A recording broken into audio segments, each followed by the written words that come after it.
Assalamualaikum warahmatullahi wabarakatuh.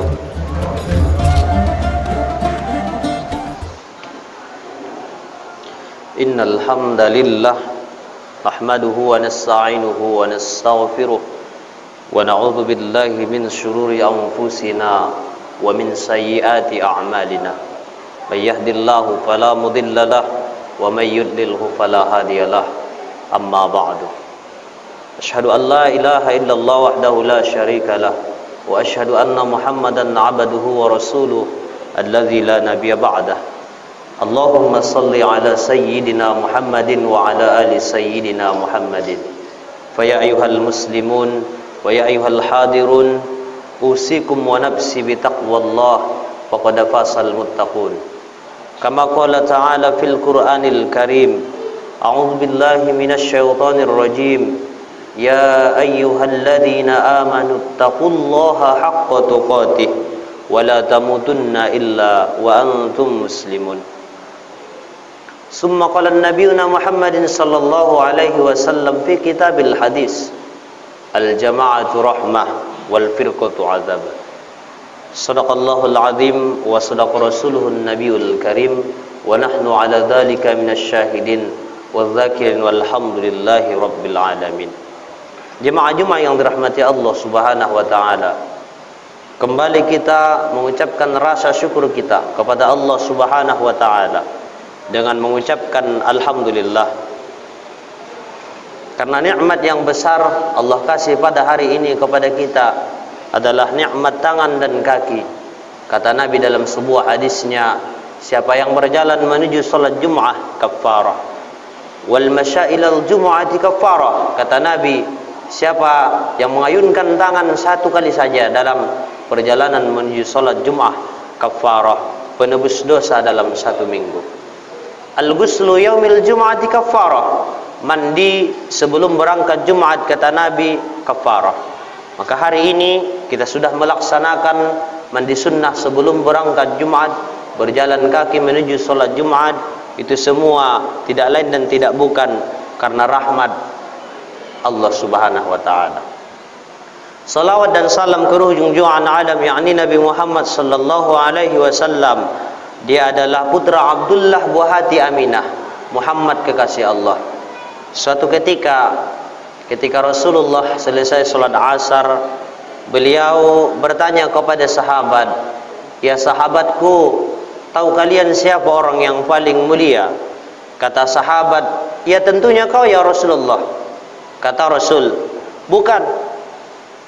Aku mulia di hadapan Allah. Aku melaksanakan salat, membayar zakat, patuh kepada perintah Allah, dikarenakan aku seorang nabi dan rasul." Kalau begitu kami ya Rasulullah, tidak. Kalian mulia di hadapan Allah, mau melaksanakan perintah Allah, dikarenakan kalian sahabatku, jumpa dengan aku langsung. Kalau begitu para malaikat ya Rasulullah, tidak. Mereka mulia di hadapan Allah karena mereka tak punya nafsu. Mereka kalau disuruh Allah ruku sampai kiamat. Mereka kalau Allah suruh sujud sampai kiamat. Mereka tak pernah membangkang dan tak pernah tidak melaksanakan perintah Allah. Kalau begitu siapa ya Rasulullah? Kata sahabat.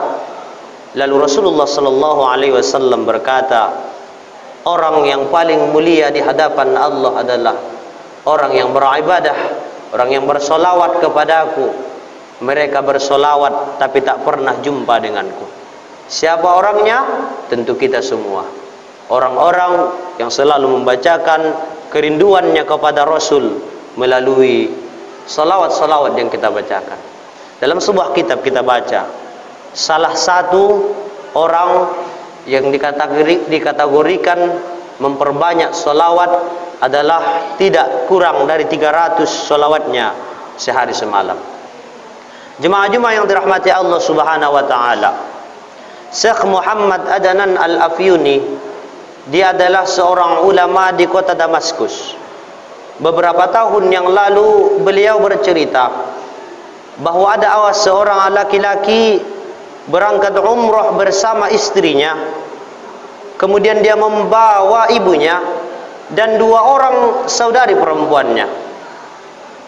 Sampai di kota Makkah, tas yang dia bawa, perbekalan yang dia bawa, sampai di tanah suci di negara lain diambil orang, sampai di tanah suci dia kemalingan. Maklum, ketika kita di negara lain perbekalan sudah habis, uang sedikit pun tidak ada di saku, akhirnya dia putus asa. Dalam heningnya dia berpikir bahwa orang yang membacakan solawat sebanyak-banyaknya kepada Rasul akan menuntaskan segala urusan permasalahan yang payah. Kemudian dia mengadu kepada Rasulullah. Dia masuk ke masjidnya Rasulullah sallallahu alaihi wasallam. Kemudian dia berwudu, salat 2 rakaat. Setelah salat, dia dekatkan jasadnya kepada jasad baginda Rasulullah sallallahu alaihi wasallam di Raudhatus Syarifah. Dia memperbanyak solawat sampai akhirnya dia tertidur. Seorang laki-laki yang tadinya berangkat sampai di kota suci, dia kemalingan, putus asa. Kemudian dia mengadu kepada Rasul. Dia memperbanyak solawat di sampingnya jasad Rasul, di makamnya Rasulullah. Dia membanyakkan solawat sampai dia tertidur. Dalam tidurnya Allah takdirkan dia bertemu dengan Rasul. Rasulullah sallallahu alaihi wasallam menyampaikan, "Wahai pemuda, wahai laki-laki, setelah kau terbangun, kau berangkat ke Masjid Nabawi nomor sekian. Di sana ada pintu nomor sekian. Jumpai yang bernama Utsman. Sampaikan kepadanya bahwa solawatnya setiap malam sampai kepadaku. Sampaikan kepada Utsman bahwa solawatnya sampai kepadaku. Kemudian minta bantulah kepadanya." Akhirnya si laki-laki ini terbangun dengan rasa riang dan rasa gembira. Dia sudah dapat jawaban dengan apa peristiwa yang menimpanya. Setelah dia terbangun, akhirnya dia pergi ke Masjid Nabawi, ke salah satu pintu yang Rasulullah sallallahu alaihi wasallam ucapkan. Sampai di sana, "Afikum Utsman." Dia berkata kepada bapak-bapak yang di sana, "Adakah yang bernama Utsman di sini?" Salah satu di antara mereka berkata, "Haka Utsman." Ini Bapak Utsman. Kemudian dia cium tangannya, dia kasih salam, "Pak, saya Abul Adid. Saya datang dari negeri Syam. Sampai di kota Makkah, saya kecopetan. Saya membawa istri, ibu, dan 2 orang saudari perempuan saya. Setelah saya putus asa, saya banyakkan solawat. Kemudian saya tertidur. Dalam tidur saya, Rasulullah menyampaikan salam kepadamu." Kata Pak Utsman, "Ini enggak pantas di sini dikecekkan. Mari masuk ke rumah saya."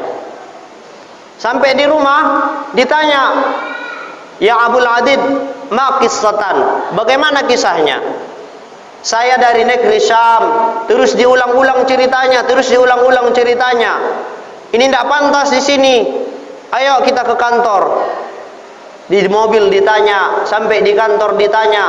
Pada akhirnya Abul Adid berkata kepada Pak Utsman, "Ya Pak Utsman, kalau memang kau tak percaya dengan ceritaku, izinkan aku pamit supaya saya kembali ke kota Makkah untuk menjumpai saudari saya, menjumpai istri saya, menjumpai ibu saya, karena mereka mungkin sudah kelaparan di sana."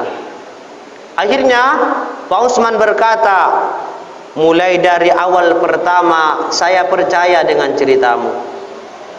Karena tidak ada satu orang pun yang tahu bahwa setiap malam saya membacakan solawat 1000 kali kepada Rasulullah. Illa akhbaraka, kecuali orang yang memberitahu kepadamu. Tidak ada seorang pun yang tahu termasuk istriku. Aku membacakan solawat kepada Rasul, kecuali orang yang memberitahu kepadamu." Rupanya Rasulullah tahu kita membaca salawat kepadanya. Jemaah-jemaah yang dirahmati Allah Subhanahu wa taala, akhirnya kata Pak Utsman, ambil semua hartaku. Berapa yang kau butuhkan selama kau umrah di kota Makkah, ku kasih demi kerianganku karena Rasulullah menyampaikan salam kepadaku.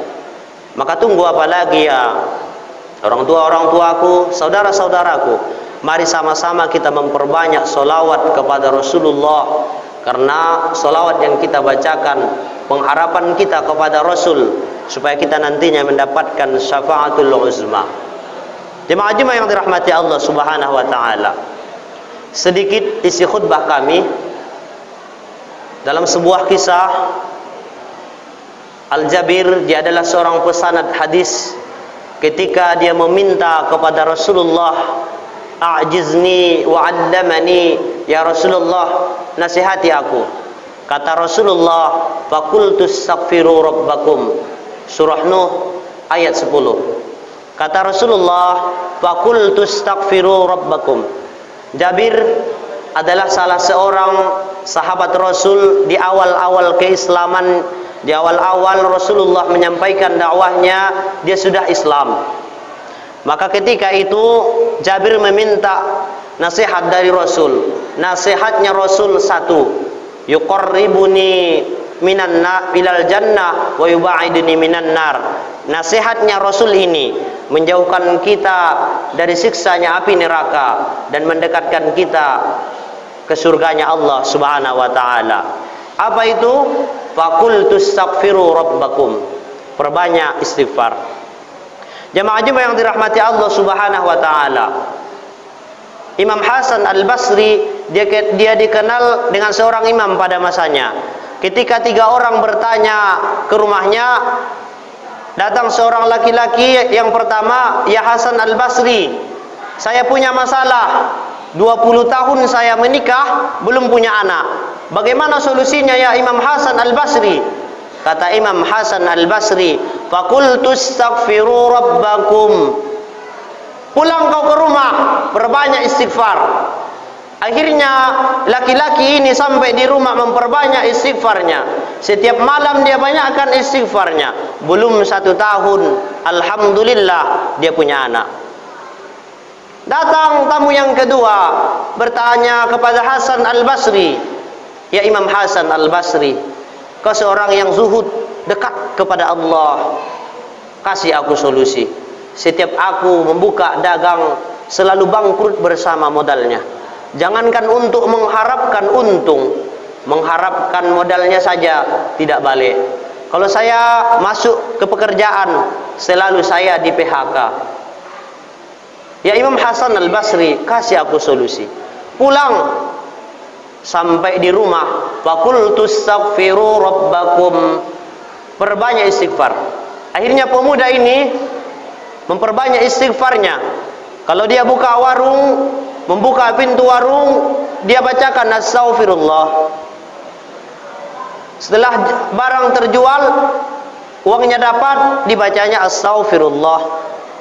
Pada akhirnya, apa yang terjadi dengan pemuda ini? Belum lagi dibukanya jualannya sudah habis. Belum lagi dimasaknya makanannya sudah habis. Begitu dahsyat, Masya Allah, manfaat istighfar ini.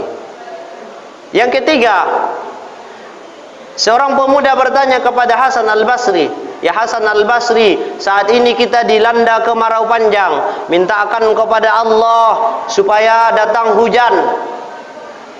Pada akhirnya Hasan Al-Basri berkata, kumpulkan kawan-kawan kita, kumpulkan dari semua orang tua, alim ulama, supaya kita berzikir kepada Allah. Dalam zikirnya Hasan Al-Basri membawakan astaghfirullah sebanyak-banyaknya. Alhamdulillah, kemudian mereka melaksanakan solat 2 rakaat, solat minta hujan.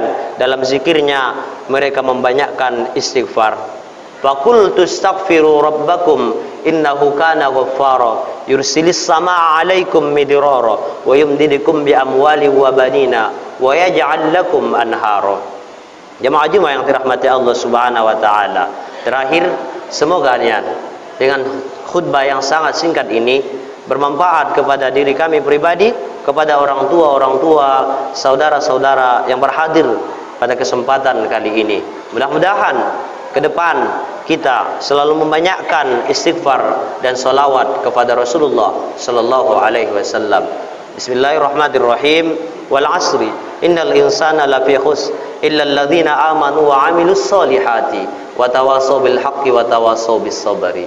Barakallahu li wa lakum fil Qur'anil 'azim wa nafa'ni wa iyyakum bima fihi minal ayati wa dzikril hakim wa taqabbal minni wa minkum tilawata innahu huwal ghafurur rahim.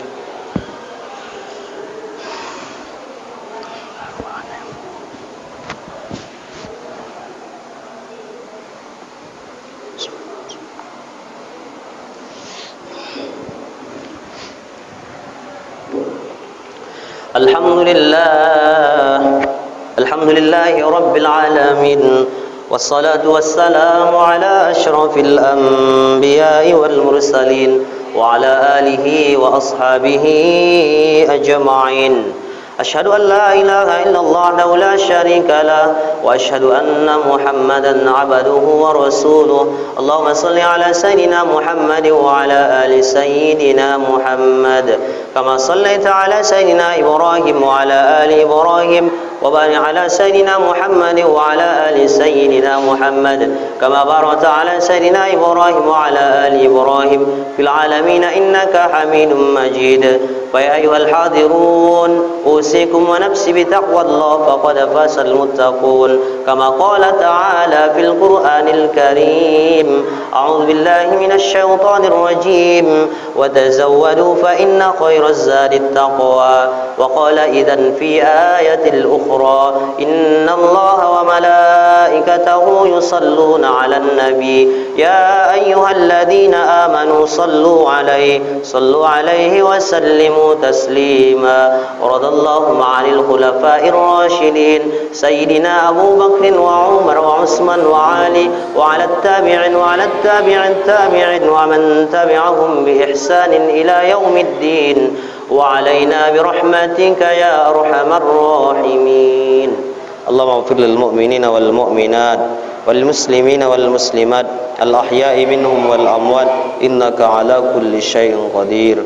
Allahumma arzuqna rizqan jadidan wa umran tawilan wa khairan qariban wa syarran ba'ida wa waladan salihan wa amalan maqbula wa tijaratan lan tabura ya rabbal alamin. Allahumma rabbana atina fid dunya hasanah wa fil akhirati hasanatan wa qina adzaban nar walhamdulillahi rabbil alamin.